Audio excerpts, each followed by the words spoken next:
Buenas noches, Shalom, Laila Kulam. Bienvenidos, Baruch Hashem, para estudiar el Tanaj. Bendito Hashem, que estamos una noche más para esforzarnos en el estudio de la Torá. Vamos a hablar el día de hoy de la inauguración del Bet HaMikdash. Listo, el contexto en el que nos vamos a ubicar para este estudio es en el capítulo 8, ¿sí? Perek de Melahim Aleph. Listo, Primera de Reyes, capítulo 8. Con el permiso de Hashem, vamos a analizarlo. ¿Listos? Según estuvimos viendo en semanas anteriores,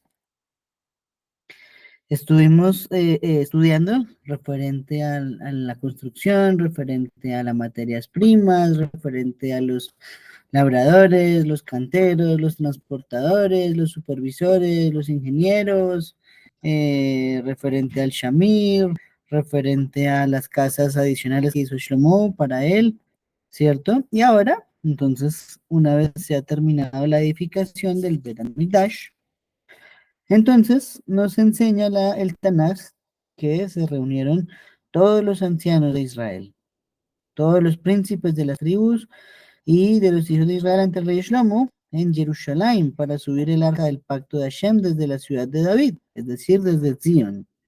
Recordemos que dentro de la ciudad llamada Jerusalén hay un pedazo llamado la ciudad de David, que queda en el monte de Zion. Entonces desde allí se iba a transportar el Arona Kodesh hacia el Bet HaMikdash. ¿Listo? Y nos sigue diciendo que todos los hombres de Israel al eh, se congregaron al rey Shlomo en el mes lunar de Etanim, en la fiesta, esto es en el mes séptimo. Entonces nos está contando acá referente a una fecha específica en la cual se hace la inauguración del Bet HaMikdash. Nos dice mes séptimo. Luego nos dice el Tanaj que vinieron todos los ancianos de Israel y los Kohanim empezaron a llevar el Arona Kodesh y vinieron subiendo el arca de Hashem y la tienda de reunión y todos los utensilios santos que había en la tienda y los Kohanim y los Leviim vinieron subiéndolos.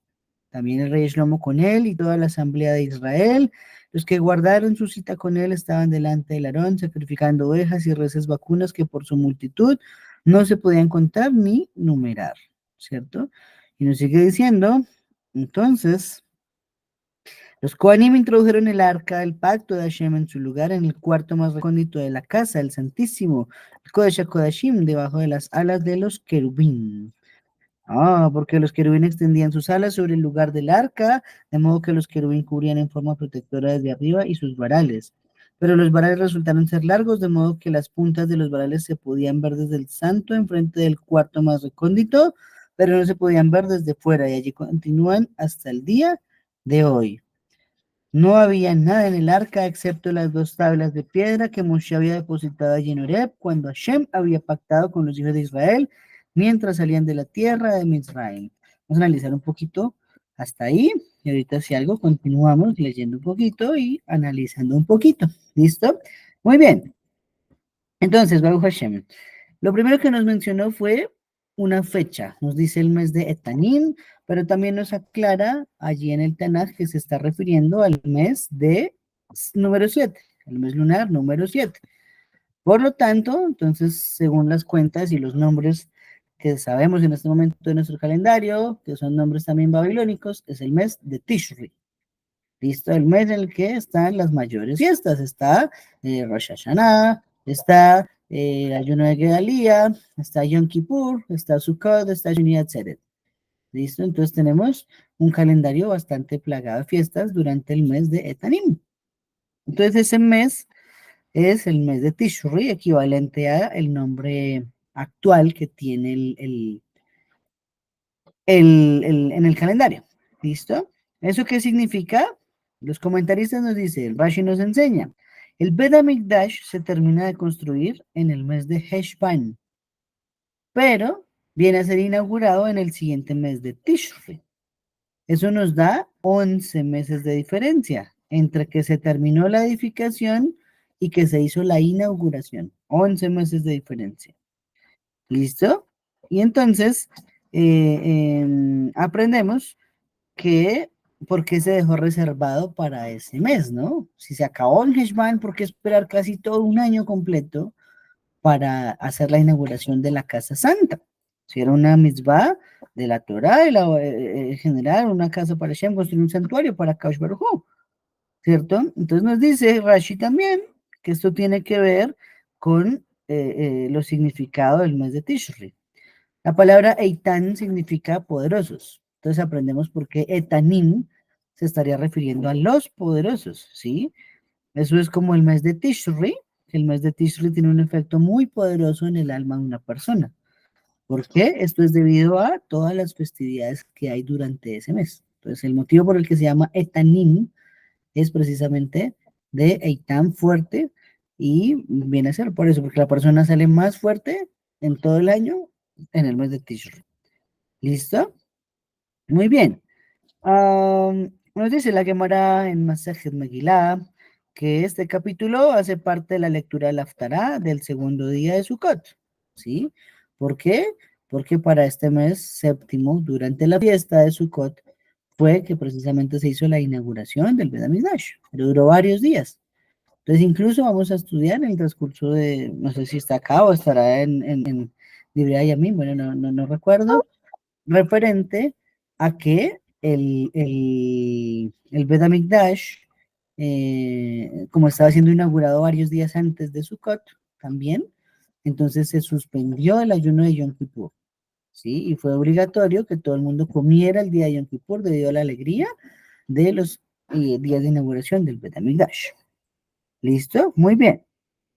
Por eso es que se lee en Sukkot esta porción de la Torah, este capítulo, para recordarnos que todo lo que sucedió fue durante la fiesta de Sukkot. Es por eso que está asignado esa lectura de Haftarah.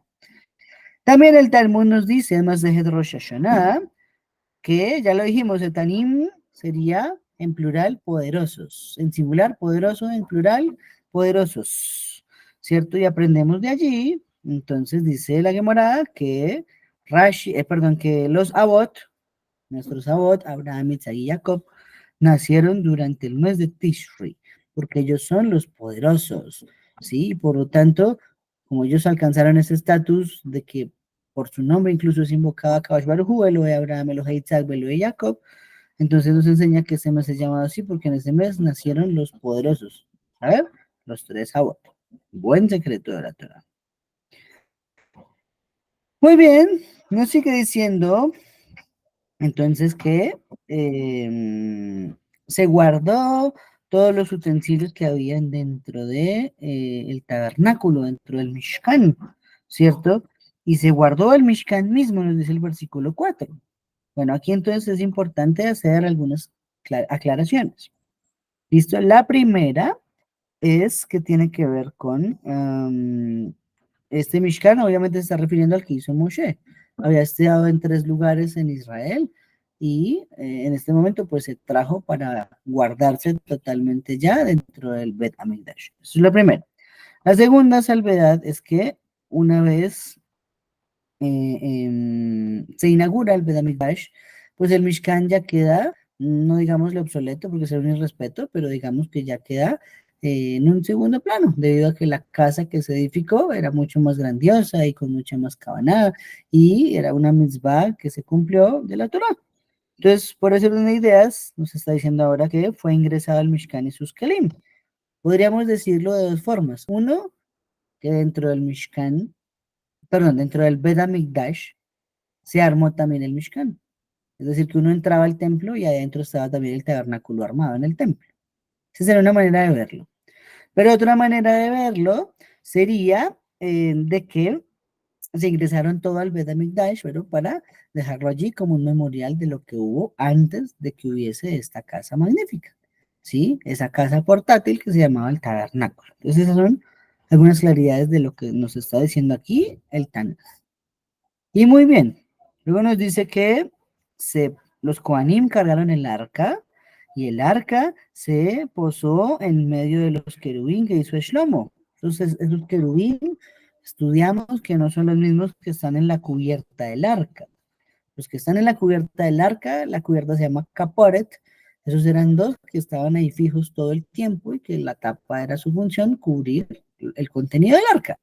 No, aquí estamos hablando que dentro del santuario se hicieron también dos querubín, la forma de dos querubín en oro, y esto era una señal que había allá dentro del funcionamiento del cosmos, más o menos como es, referente a los utensilios sagrados, y por lo tanto, pues Shlomo puso muchas imágenes, muchas figuras, más bien, digámoslo de esa forma, muchas figuras de querubín, y de granadas, y de copas, y de cálices, y de uvas por todo el santuario. Entonces, dentro del Kodesh HaKodashim también habían dos querubín, como lo dicen acá los versículos del Tanaj.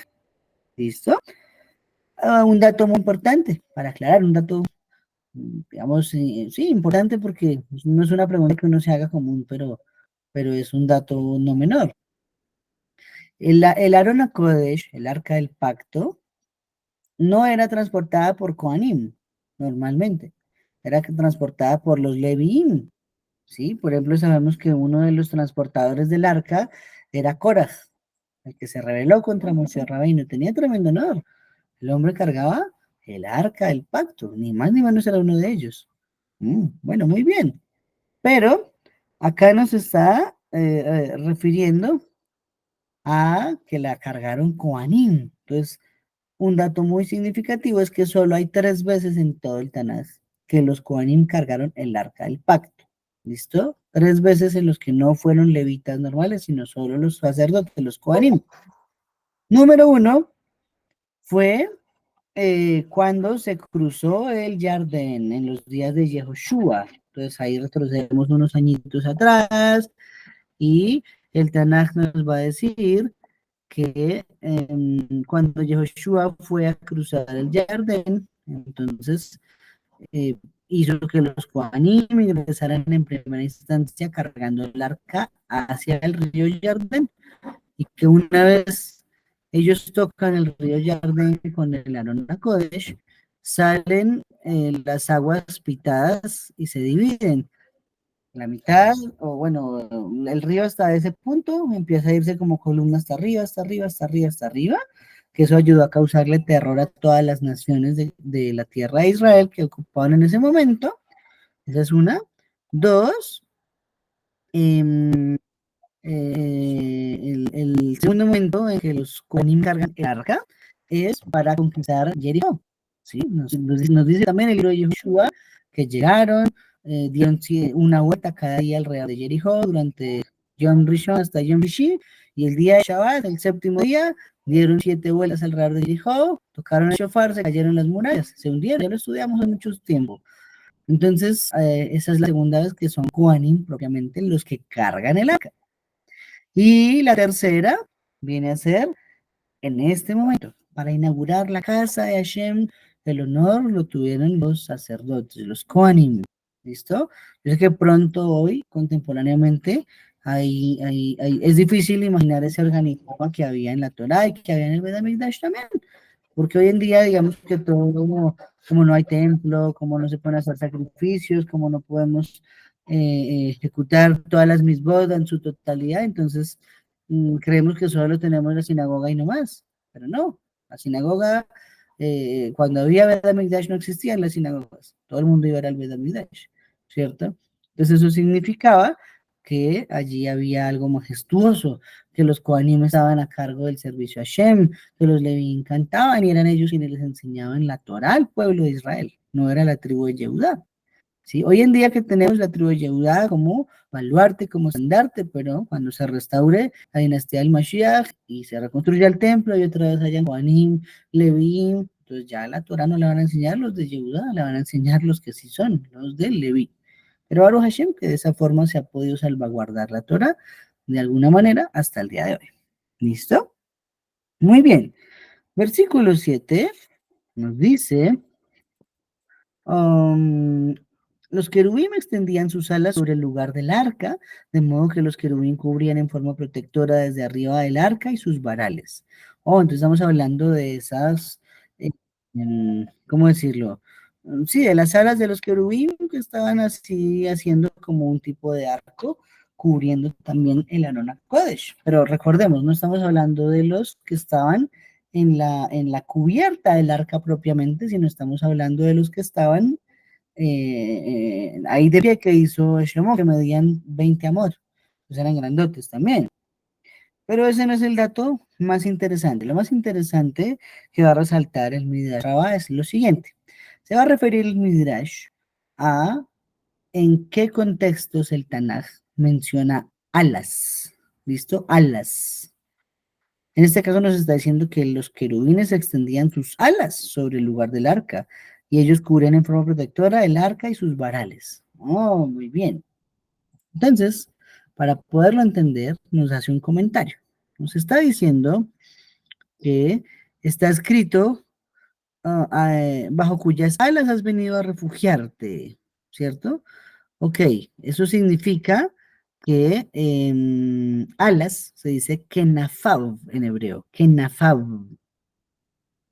Y entonces tenemos las siguientes similitudes de términos en todo el Tanaj. ¿Listo? La número uno nos dice en Isaías 24:16. Hemos oído que la tierra tiene alas, como está escrito allí.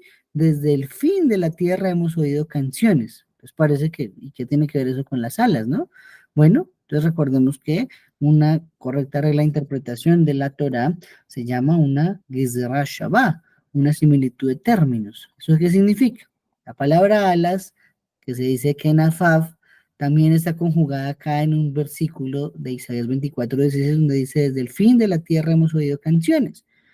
Ese fin de la tierra se escribe mi-kenaf, igual que kenafaf. Por lo tanto, enseña los Jajamim en el Midrash Rabbah, entonces eso significa que la tierra tiene alas. Si no, de otra forma, no estaría escrito de esa manera. Esa es la primera. La segunda, ¿qué más tiene alas? Sigue diciendo el Midrash, el sol. Uy, ¿cómo así que el sol tiene alas? ¿Alguna vez se los hemos visto?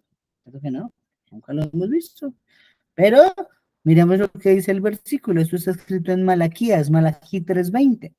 El Tanakh nos dice, el sol de justicia brillará para vosotros, los que teméis mi nombre con curación en sus alas. Oh, entonces el mismo Tanakh explícitamente está mencionando que el sol tiene alas, solo que nosotros no tenemos capacidad de verlas. Tremendo, ¿no? Solo que nunca nos hemos preguntado, pero un gran comentario de los Jajamín. Sigue diciéndonos que también tiene alas las bestias, ¿sí? ¿Cómo así que las bestias? Se está refiriendo a las Hayot a Kodesh, ¿cierto? ¿Qué son las Hayot a Kodesh? Entonces ya sabemos que esas Hayot a Kodesh, según están descritas en el libro del profeta Ezequiel, se está refiriendo a esos seres vivientes que están debajo del trono de Hashem, que tienen forma de animales, ¿sí? Por eso se llaman las bestias sagradas. Hayot HaKodesh. Hayá es bestia.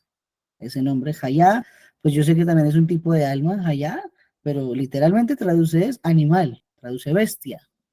¿Listo? Entonces, estamos diciendo que las bestias o las Hayot HaKodesh traen alas. ¿Cómo lo sabemos? Pues está escrito así en el libro de Ezequiel, capítulo 3, versículo 13, dice, el sonido de las alas de las Hayot, el sonido de las alas de las bestias. Entonces, significa que también tienen alas. Ya vamos con tres entidades que tienen alas en el canal. Número uno, la tierra. Número dos, el sol. Número tres, las bestias. Ahí están las pruebas en el Tanaj para que las busquemos. Número cuatro, ¿quién más tiene alas? Tiene alas los querubín. Oh, los querubín. ¿Por qué? Nos está diciendo acá en este versículo, los querubín extendían sus alas sobre el lugar del arca. Es el versículo actual que estamos estudiando del Tanaj. Entonces también esos seres tienen alas. Los querubín, recordemos que son escenificados como ángeles con cara de niños. También dicen algunos sabios en el Midrash, pero también pueden ser rostro de hombre y mujer.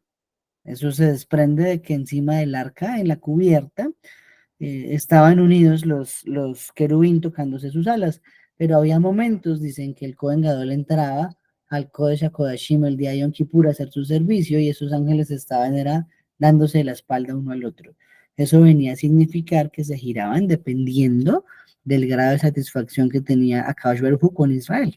¿Sí? Eso significa entonces que sí, estaba enojado Hashem con Israel, Los querubín ya no se veían de frente, sino se volteaban sus alas y ya no se podían ver, como cuando uno se acuesta enojado con la esposa, uno se voltea para un lado y la esposa se voltea para el otro. ¿Listo? Entonces tenemos cuatro entidades.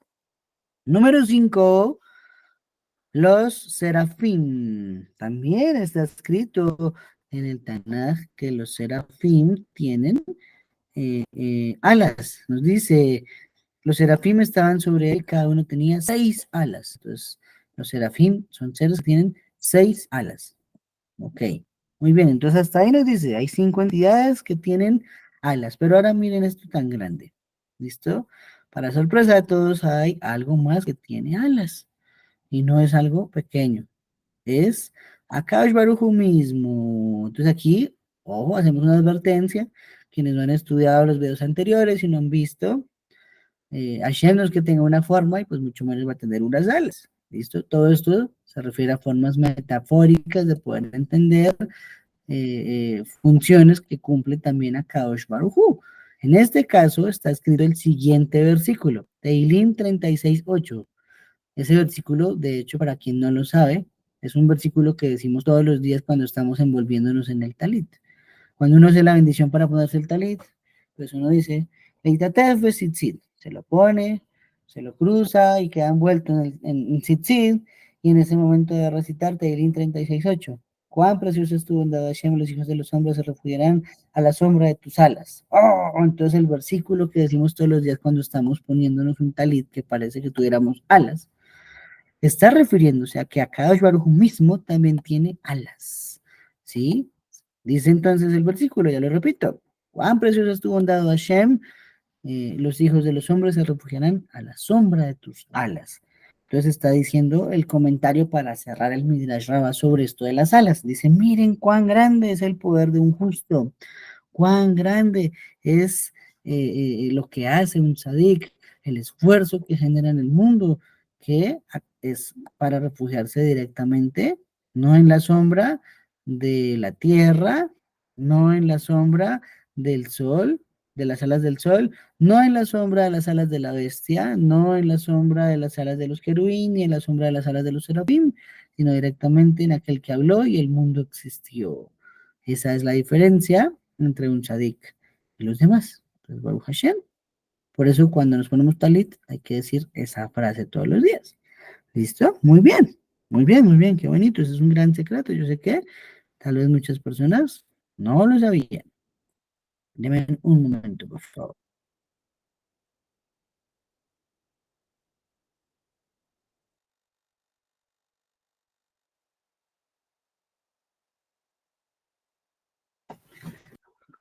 Muy bien.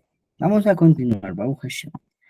Ok, entonces, ahora nos va a decir acá el Tanaj referente a que las varas se podían ver desde el lugar santo. Entonces, pongamos otra vez el escenario. Entran los Kohanim, depositan el arca en el santuario, en el Kodesh HaKodashim, pero había una cortina divisoria entre el Kodesh HaKodashim y el resto del lugar santo y el resto del atrio. Entonces, como tenía 3 secciones el templo, igual que lo tenía el tabernáculo del desierto, eso significa que había una cortina divisoria, eso se llama un parojet. ¿Listo? Y ese parojet, entonces, ¿qué nos está diciendo acá el mismo Tanaj?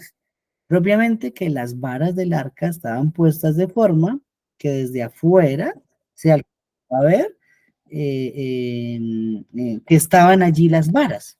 ¿Cómo? Por ejemplo, pone una comparación con un Shirashirim. Rashi dice que está escrito, mi amado yace entre mis senos. Está diciendo en el Shira Shirim, en el Cantar de los Cantares, el poema que escribió Shlomo Amalek.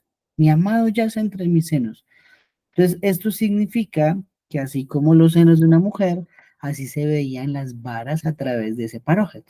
¿Sí? Entonces, ¿qué significa? En el cuerpo, entonces la mujer se pone su recato y así se ponga su recato como se lo ponga, se va a notar su gusto.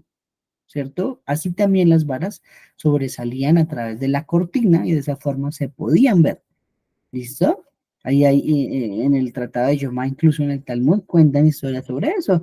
Se cuenta que se podía saber si Hashem también estaba contento era a través de esas varas, porque a veces las varas sobresalían y se veían desde afuera, pero a veces las varas no sobresalían y uno no sabía qué tan larga estaba la vara de medir. Entonces era como una manera de medir la satisfacción de Hashem, qué tan largas estaban esas varas. Ya estudiamos sobre eso un poquito antes, ¿no? Muy bien. Mm, algo significativo, y aquí está un secreto que está a voces, pero pues a mí me costó tiempo descifrarlo. Mi esposa lo descifró con una sola vez que lo leyó. Yo me demoré años estudiándolo. La ubicación del Arona Kodesh. ¿Sí? Miren lo que dice el versículo 8. Dice, pero las varas resultaron largas, de modo que las puntas de los varales se podían ver desde el santuario, enfrente del cuarto más recóndito, pero no se podían ver desde afuera, y allí continúan hasta el día de hoy. Oh, entonces, ojo. Estamos diciendo que estos libros, llamados el Tanaj, fueron escritos con el espíritu de Nebuá, ¿cierto? Con sabiduría suprema de Hashem, que mandó profecía a alguien que fue digno de ella, y esa persona escribió. No vamos a decir que en este caso el profeta Yeremiyahu, que es el autor de este libro, escribió esto al azar, escribió esto por escribirlo y se estaba refiriendo hasta el día en que él estaba vivo, porque si no hubiera escrito, allí continúan, hasta esta época o algo así. Pero sí dice hasta el día de hoy, dice la Gemara más de Yomá, nos está enseñando que incluso hasta hoy, año 5784, también allí está el Arona Kodesh dentro del lugar santísimo. Entonces, ¿eso qué significa? Que allí debajo, donde no lo podemos percibir, donde todavía no ha sido permitido que se extraiga, allí está el Arona Kodesh. Allí se encuentra el arca del pacto, en el mismo lugar donde estuvo alguna vez, solo que está por debajo y no es perceptible a nuestros ojos. Pero ahí está muy claro. El lugar de la ubicación salía en el Tanaj, sin tanto desespero. ¿Listo? Muy bien. ¿Qué más nos dice por acá? El Tanaj nos dice, ok, esto es muy bonito. Esto también está en Yomá. Estamos hablando del tratado del Talmud que nos habla sobre Yom Kippur. Sí, tremendo. Sobre Yom Kippur hay un tratado completo muy bonito de 88 páginas en el Talmud. Dice así, cuando Am Israel ascendía a las tres festividades de peregrinación, ¿cierto? Ya sabemos, Pesach, Shavuot, Sukkot, cuando ellos ascendían, llegaba el momento de entrar al templo todos, ¿sí? En ese momento nos dice el Talmud que los Kohanim subían el Parojet, esa cortina divisoria que acabamos de mencionar, el Parojet. Se subía y mostraba a los querubín que se aferraban unos a otros y les decían a la gente que estaba allí, le decían los Kohanim, miren cómo son amados delante de Akadosh Baruj Hu, como el amor de un hombre y una mujer. ¿Sí?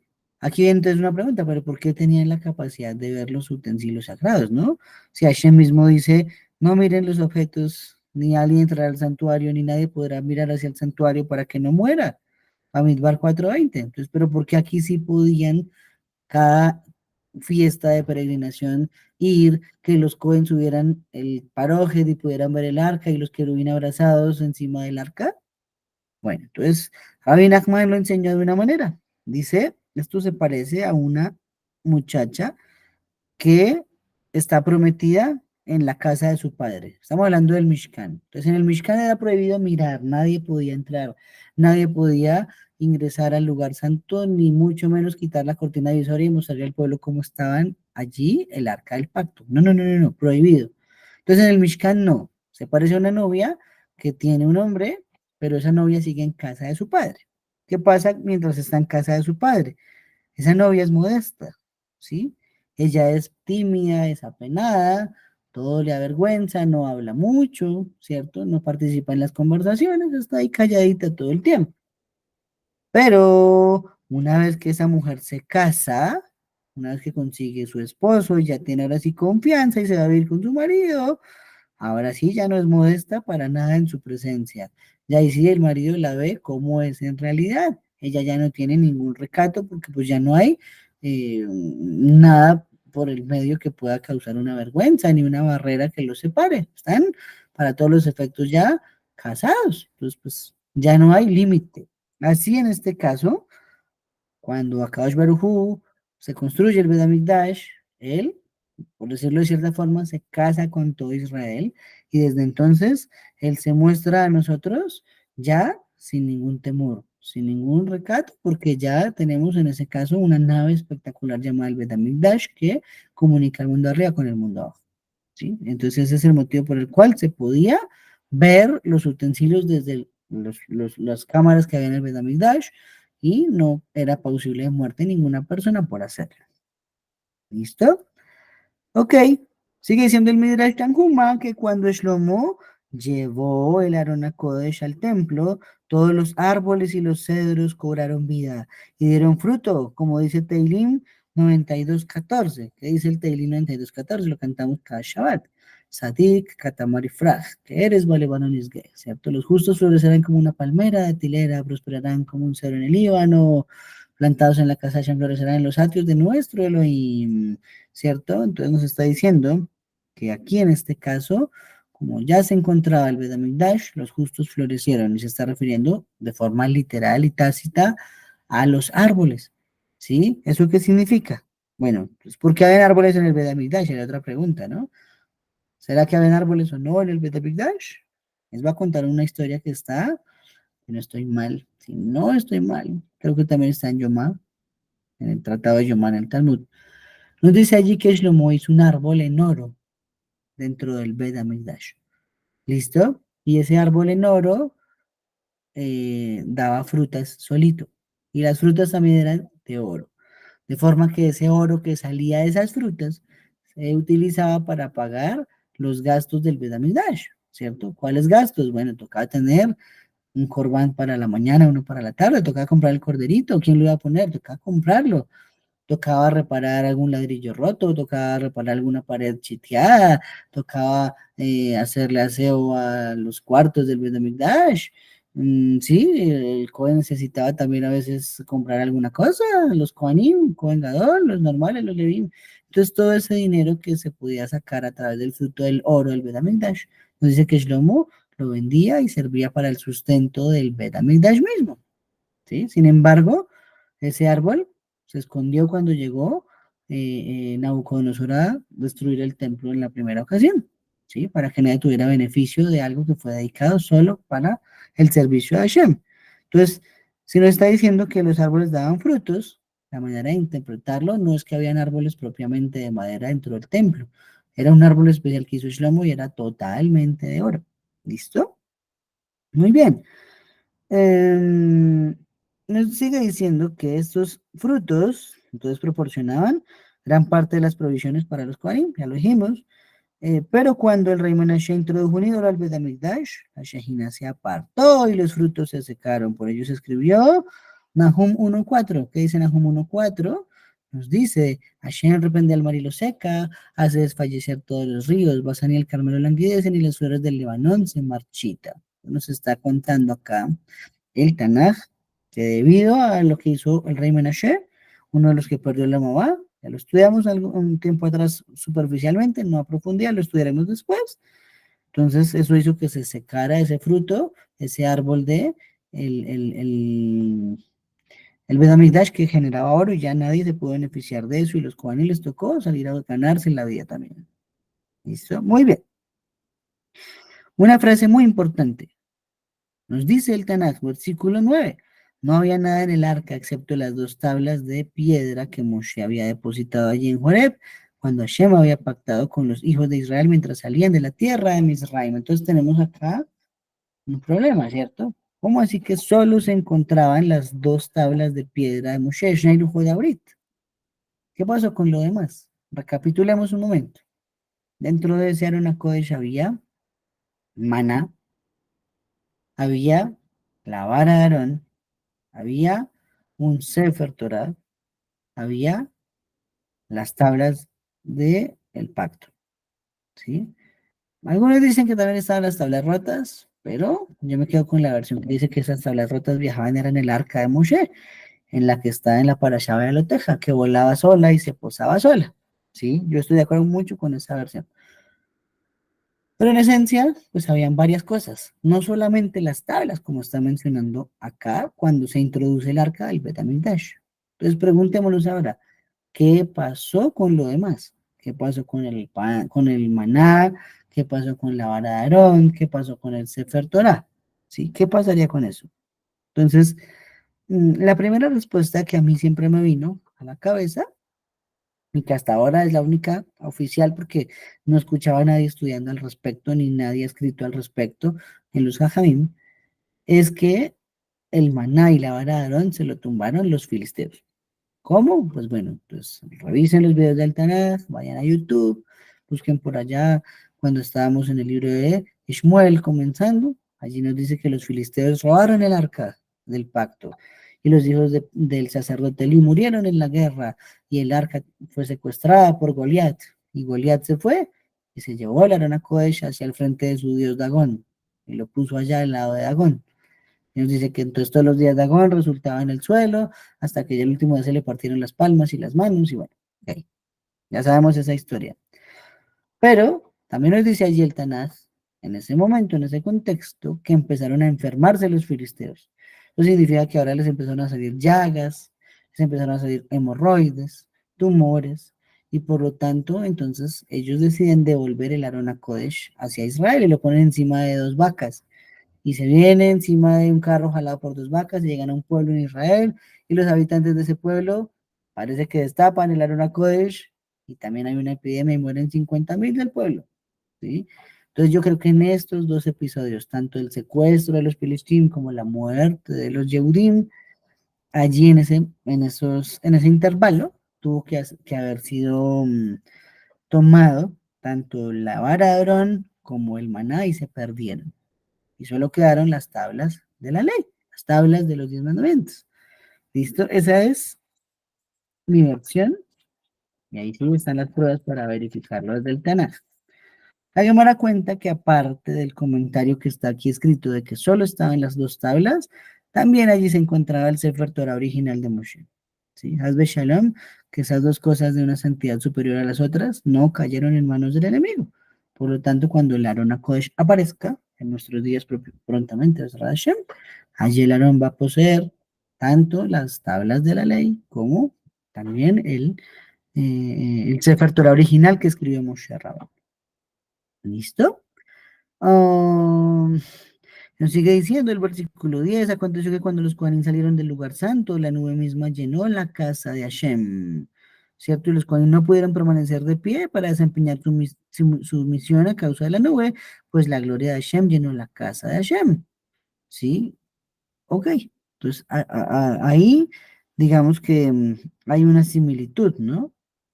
Si vamos a ver Vayikra 16:2, en Vayikra 16:2, la Torá, perdón, nos cuenta que también una nube llenó el Mishkan, ¿sí? Eso estamos próximos a llegar a esas parashiot. Eso es, si no estoy mal, debe ser parashá Haraimot. Esa parashá Haraimot es donde debe salir que una nube llenó el Mishkan y nadie se puede acercar, su pena de muerte. Aquí no nos dice que hubo su pena de muerte, pero sí nos dice que los Kohanim no pudieron hacer un servicio debido a que estaba allí la Shejina, era palpable y no se podían meter al templo a hacer algo hasta que la Shejina no se calmara. Ya bueno, de esa forma. ¿Listo? Vamos a escuchar a Yehuda. Sigue, por favor, Yehuda. Shalom, Dan Israel con Daniel. Yo tengo una pregunta ahorita que mencionaste el primer sefer que escribió Moshe Rabbeinu. Eh, y esta es mi pregunta. ¿Será que Moshe Rabbeinu escribió en paleohebreo o lo escribió en hebreo moderno, o sea, el de actual, el cuadrado?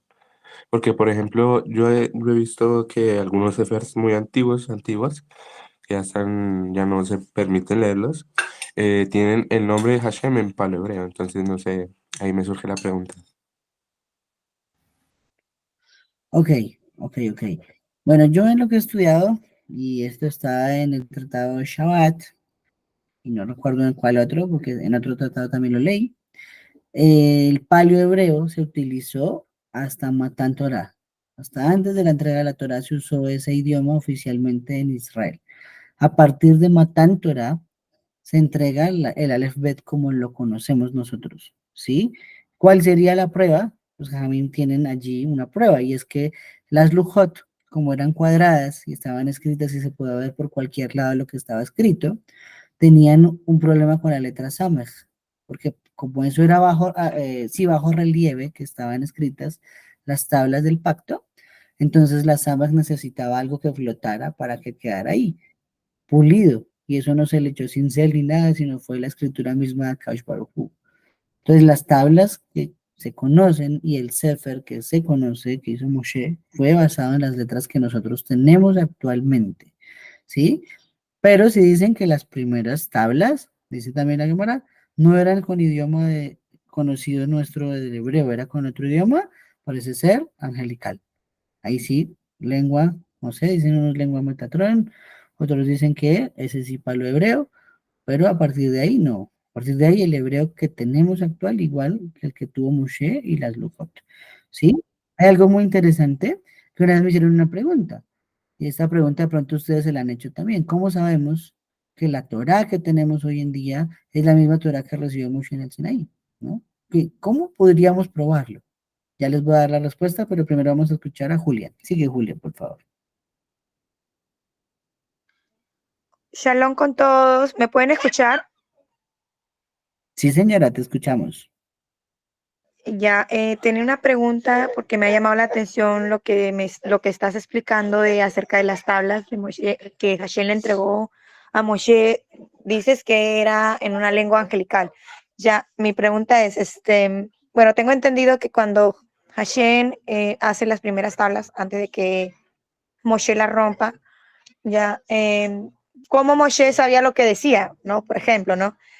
Ya cuando él baja de Sinaí y ve lo que está ocurriendo, que están adorando este ídolo, que el pueblo prácticamente se olvidó de Hashem, él las rompe.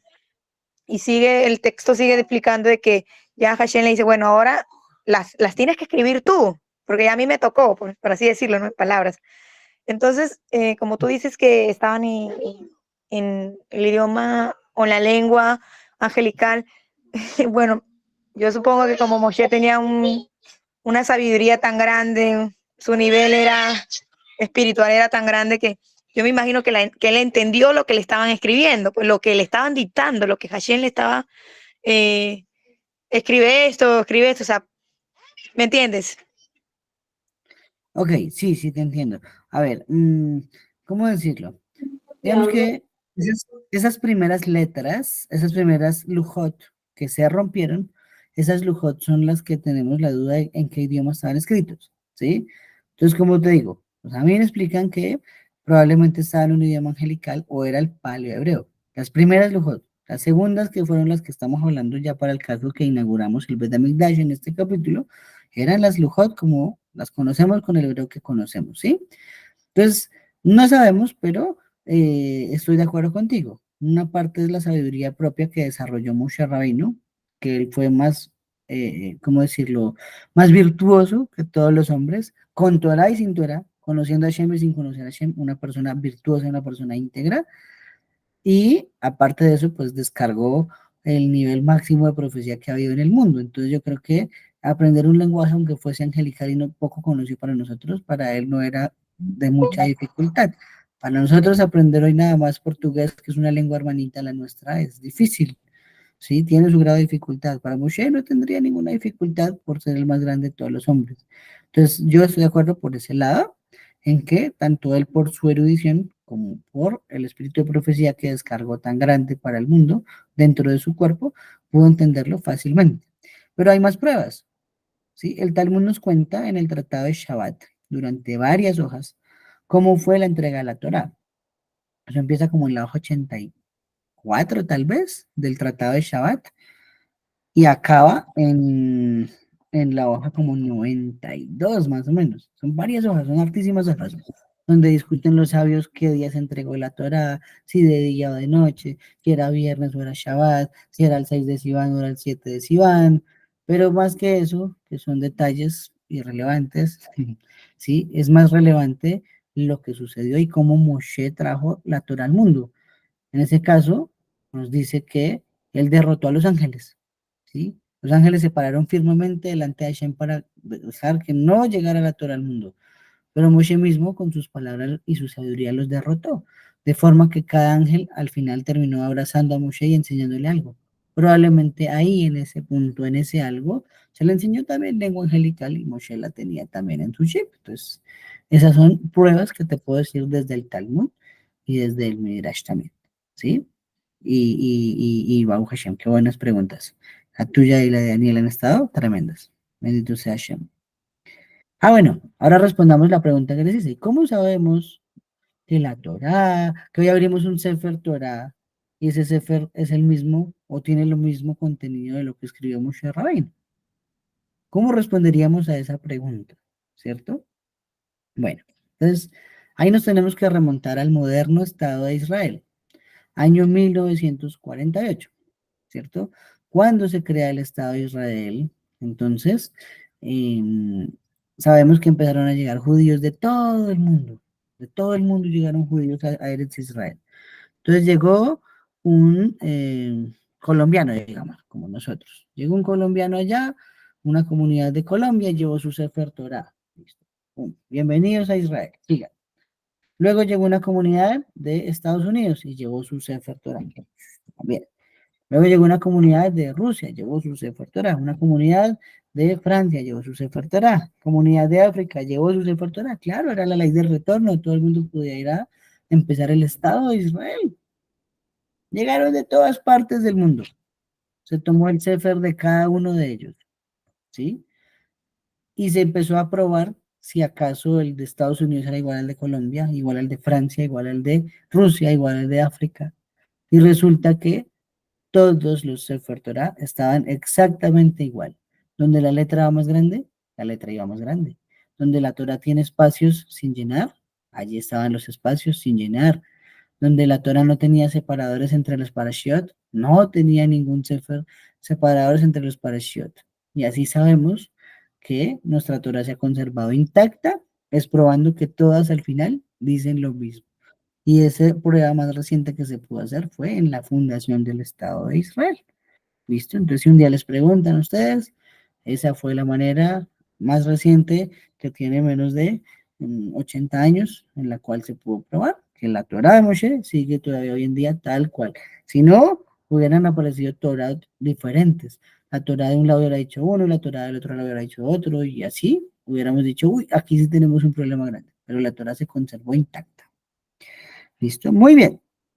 Entonces, ahora sí, recapitulando un poquito, pues estos serían, para mí, esa es mi opinión, en qué momento se extraviaron la vara de Aarón, se extravió el maná, ¿listo? Con el incidente de los filisteos cuando se roban el Aarón a Kodesh en Shmuel, capítulo, si no estoy mal, es como el 3 o el 4 del primero de Shmuel. Ahí están los videos en YouTube para que los puedan ver. Ok, entonces empieza y dice que Shlomo dijo, Hashem mismo dijo que él había de residir en las densas tinieblas.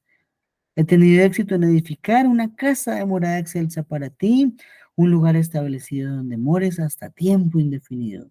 ¿Sí? O sea, está diciéndonos que Hashem mismo decidió un lugar y ahora que se ha cumplido la misma, es momento de que Hashem posea ese lugar. Entonces, por eso nos dijo que la Shekinah se posó y que los Kohanim no pudieron hacer nada y les tocó retirarse porque no había cómo ingresar a hacer un servicio. La nube de Hashem, como lo hacía en el Mishkan, se posó ahora en el Bet HaMikdash. ¿Y quién se atrevía a hacer algo allá? Nadie. Entonces, todo el mundo para afuera, ¿sí?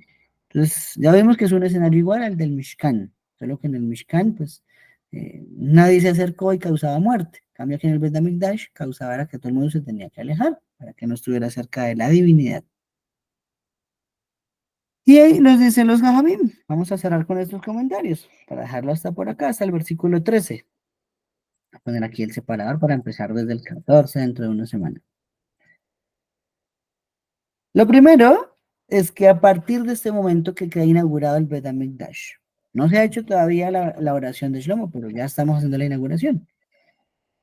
A partir de este momento, como ya fue escogida Jerusalén, ya no está permitido ofrecer sacrificios en los altares privados. Hasta ese momento existía algo llamado los Bamot. Los Bamot no era un objeto de idolatría, eran altares que se hacían para Hashem, significan lugares altos, los lugares altos. Entonces esos lugares altos llamados altares, Bamot, se pueden usar hasta este momento en que se inaugura el Bet HaMikdash. De ahí en adelante todo queda confinado a hacerse en el Bet HaMikdash, ¿sí? Ejemplo, puede haber una empresa que tiene sus trabajadores y todos trabajan desde casa. Entonces, el trabajo se puede hacer desde casa sin problema. El de contabilidad puede hacer unas cosas, el de transporte puede hacer otras, la gerencia puede hacer otras, y cada uno está desde una casa diferente trabajando para la misma empresa. Pero una vez se organiza una oficina y todo el mundo tiene que venir a la oficina, tanto el gerente como el de contabilidad, como el de despachos, el de recursos humanos, ahora todo el mundo tiene que hacer su trabajo en la oficina. Para eso se dispuso un lugar y ya no está permitido hacerlo desde afuera. Entonces, asimismo, de esa manera, ya quedan prohibidos todos los lugares altos para hacer un sacrificio delante de Hashem. Vamos a escuchar a Daniel otra vez. Sigue, Daniel. Ahí yo tengo una pregunta, don Israel. Entonces, la prohibición ahorita de hacer mamut, ¿es de Rabanán o es de Oraita? Lo que pasa es que no es el mismo concepto un Bamot hoy de lo que era en el momento en que se podían hacer o no hacer. Digamos que un altar esencialmente era para hacer un sacrificio delante de Hashem, ¿sí? Entonces el sacrificio era coger el animalito y hacer la shejitá y ofrecer las partes que se le ofrecían a Hashem, quemar la grasa y quemar la sangre. Entonces eso tenía un sentido de sacrificio propiamente físico en los Bamot de los que habla el Tanaj. ¿Listo? Hoy en día, no digamos que lo llamemos Bamot, digamos una sinagoga, una casa de estudios donde rezamos. El profeta Oseas dice, nuestros labios, las palabras de nuestros labios reemplazan los sacrificios. Entonces nosotros podemos hacer como ese tipo de sacrificios donde sea, no necesariamente en el Bet HaMikdash, porque no existe el Bet HaMikdash en este momento. Entonces, como no hay Bet HaMikdash, podemos hacer sinagogas, casas de estudio. Cuando esté el Bet HaMikdash, creo que las sinagogas tal vez servirán para estudiar un poquito, para hacer reuniones familiares de comunidad, pero ya no para servir a Shem, porque para servir a Shem todos tendremos que ir al templo. Entonces, ahorita se puede en sinagogas. Cuando esté el templo, ya no se puede más en las sinagogas. Para eso está la casa de Shem. ¿Listo? Entonces, pero es diferente el din. No lo consideramos hoy un altar, ni un Bamot, ¿no? Sino simplemente, pues, Bet Midrash, Bet Knesset. Muy bien. ¿Qué más nos dice por acá? Ok, nos dice que el suceso de la inauguración del Bet HaMikdash, estamos hablando del Midrash Rabbah, en ese momento tuvo temor Shlomo, ¿cierto? ¿Por qué tuvo temor? Por lo que sucedió con las puertas. ¿Listo? Ese tema de las puertas no lo vamos a hablar hoy, será el tema con el que empecemos dentro de una semana. Pero hubo un problema que las puertas no se quisieron abrir cuando Shlomo llegó a depositar el Arona Kodesh dentro del templo. ¿Listo? Entonces vamos a ver. Sin embargo, un pequeño adelanto, dice el Midrash Rabbah, como Shlomo está diciendo, he tenido éxito en edificar una casa de morada excelsa para ti, un lugar establecido donde mores hasta tiempo indefinido. Esa frase se puede tomar como si fuese arrogante. ¿Por qué? Porque él mismo está dándose todo el crédito de haber construido el Bet HaMikdash. Y aunque sabemos que fue la palabra de Shlomo, la que dijo este ladrillo acá, ladrillo, ladrillo, oro, oro, oro, y no fue artífice de las manos del hombre, sino de la boca de Shlomo, aún así, pues sonó como si fuésemos orgullosos de decir, edificado una casa para que tú habites en ella. Técnicamente era cierto, pero en la práctica no está bien que alguien saque el pecho en frente de todo el mundo. Por lo tanto, el Midrash Rabbah dice, por eso las puertas en primera instancia no se quisieron abrir. Entonces viene ahorita, dentro de una semana, la formulación de la continuación de cómo sí se pudieron abrir. Y cerramos con este último secreto. Ok.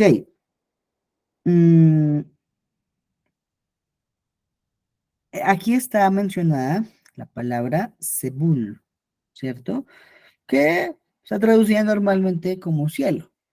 ¿Sí? Ahí viene la diferencia de la lengua santa con las lenguas profanas como la nuestra, el español. Para nosotros el cielo siempre va a ser el cielo y ya. Pero en hebreo hay 7 palabras diferentes en todo el Tanaj para referirse al cielo, ¿cierto? Una de ellas se llama Sebul. Sebul es la morada de Hashem, digámoslo de esa forma. Es uno de los 7 cielos. Y es allí donde se encuentra la Jerusalén celestial, ¿cierto? Esa palabra Sebul está mencionada también aquí en este capítulo y en Isaías 63:15. Allí es descrita como una morada excelsa de Hashem. Entonces estamos diciendo, para poder inaugurar la Jerusalén de aquí abajo, que ya tenía el Bet HaMikdash, que ya tenía los animales listos, todos los utensilios listos, entonces el rey Shlomo llevaba el arca del pacto, eso significa que en la Jerusalén celestial también había armonía, también había el mismo sentimiento que hay acá. Y de allí se desprende, ¿no? Si en este mundo no está bien Israel, el Israel celestial tampoco se encuentra bien. Hasta que en este mundo no estemos bien, el mundo de arriba no podrá estar bien. Sufrimos por parejo todos, tanto los del mundo de arriba como los del mundo de abajo. ¿Listo? Vamos a dejarlo hasta por acá. Baruch Hashem, Baruch Adonai Olam, amén, amén. Y vamos a retomar, eh, en el próximo estudio, desde el versículo 14. ¿Listo? Y vamos a hablar ahí sí de todo lo que pasó con las puertas, de la oración de Shlomo, ¿cierto? Porque es una oración larga y en esa oración él expresa el pedido a Shem de ese lugar como casa de oración para todos los pueblos, ¿sí? Entonces allí vamos a ver, yo creo que nos quedan todavía unos 2 estudios más para cerrar este capítulo, porque aparte de ser largo, tiene mucha profundidad, pero bueno, esto sería todo por el día de hoy. ¿Hay alguna otra pregunta más, amigos? ¿Algún otro comentario sobre lo que hemos estudiado, tal vez? Daniel, sí. Don Israel, yo tengo una pregunta. Sabemos que en el Rambam hay leyes para construir alajot, para construir el Amigdash, sí, el Beit Amigdash. Entonces mi pregunta es, por ejemplo, ahorita en Israel, si no estoy mal, están queriendo hacer el tercer templo, ¿no? Y entonces mi pregunta es, ¿hay algún poskim que pueda actualizar esa alhaja del Beit Amigdash? O, por ejemplo, se tendría que hacer según el Rambam, o hay algún otro modo de que lo puedan hacer. Esa pregunta es bien difícil de responder. En esencia, porque si existe la alajá, si existió alajá para construir Bet HaMikdash, pues solo se usó 2 veces en toda la historia. El que hizo Shlomo y el que hizo Ezra.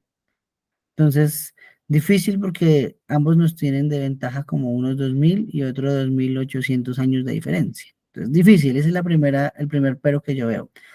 El segundo pero que veo es que Rambam vivió hace más o menos unos 1000 años, ¿cierto? Más o menos.